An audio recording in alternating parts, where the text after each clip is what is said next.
See, when I went to Dartmouth, I'd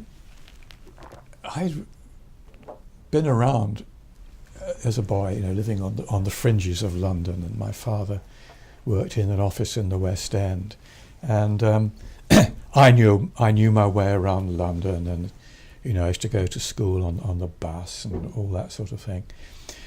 When I went to Dartmouth, I suddenly discovered all these public school boys, and I wondered where I was. I mean, they were all so juvenile, and they sort of had water fights and debagging, and I thought, okay, were these children?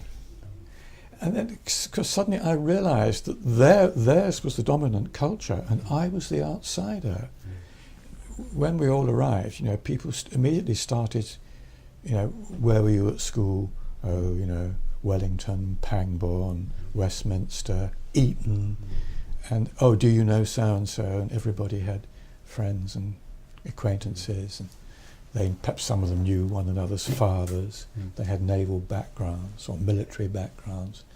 And people said to me, where were you at school? I said, Beckenham and Penge County Grammar School for Boys. And the conversation kind of flagged, at that point. So that was a very strange experience for me. Then my last ship was a very small ship, and I was the first lieutenant of that, and I commanded it very briefly. And that was wonderful. I mean, if the Admiralty had said to me, Lieutenant Moore, if you promise to stay in the Navy, we will let you stay in this ship for the rest of your career, I would have been tempted. She was 100 tons, 100 feet long, and a crew of about 26, 27.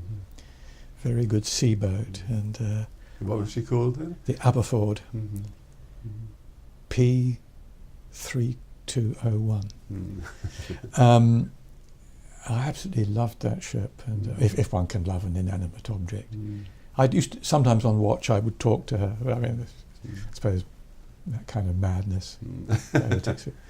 But I mean, some of my, I think, nicest moments, some of the sort of best moments, in a way, in my life, perhaps, were those quiet moments on watch, in the middle of the night, or very early, perhaps on the morning watch.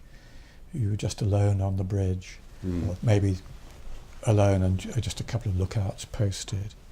Because in those days, all the ships had open bridges. You didn't have this sort of glass enclosed thing, so you were on the bridge either in your polar neck sweater and duffel coat, or in your oilskin, depending on the weather. And you were just sort of quietly there, and plunging along through the sea, and all seemed quiet in the world, and the ship was sort of humming under you, and you knew that there were all these people on shore, including your parents and girlfriends and so on. They were all fast asleep. They didn't, and you were there out on the ocean.